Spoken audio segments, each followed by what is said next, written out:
Good afternoon. Welcome to the East Texan Sports Report. I'm your host, Tyler McDonough, joined by my co-host, Zach Cottam, and sports editor, BJ Laudermilk. All right, Zach, well, give us an update on men's golf. All right, well, the men's team will be competing in the South Central West Super Regional Contest in Amarillo this weekend, and after that, they'll be moving on to the D2 National Championships on May 21st to the 25th in Muscle Shoals, Alabama. Give us an update on track and field.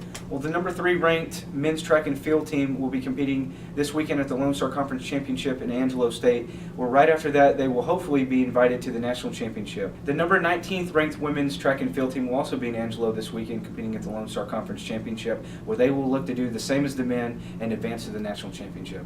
All right, BJ, let's hear your sport, softball. Well, the softball team concluded their regular season last weekend with a 3-game sweep at Texas Women's with final scores of 7-3, 13-0, and 6-4. Emily Otto pitched and won both Game 1 and Game 2, going the entire way, moving her record to 15-4 on the year, which is a new Lion single-season record for wins in a season. In Game 3, the Lions won 6-4 to finish at 38-8 in the regular season, also a new Lion record for wins in a season. They move on to San Angelo for the Lone Star Conference Tournament Championship this weekend, playing the 6th seed A&M Kingsville Friday morning at 11, followed by a possible rematch with West Texas A&M, the 2nd seed, Friday at 4, and should they qualify, the Lone Star Conference Tournament Championship game Saturday at 2.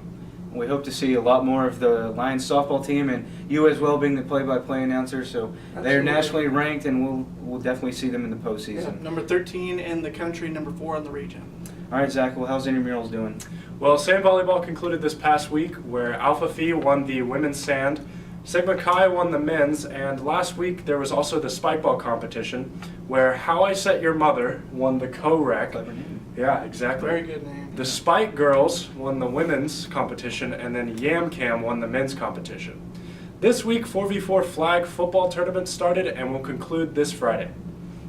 Well, if you guys didn't already know, this will be the last East Texan report for both of these guys, as Zach is moving on and BJ's graduating from A&M-Commerce in, 2 weeks now? 2 weeks now? About a week and a half. About a week and a half, Yeah. you'll be walking across the stage. So Try not to trip. this is your second year as sports editor or first full year? This was my first full year as sports editor, my second year with the newspaper. Okay, well, we want to give these guys a special shout out. Thank you for all that they did for the East Texan and the East Texan Online. They did so much for us, and I'll still be here next semester, so stay up to date with the East Texan Sports Report and follow us on Twitter, East Texan Online.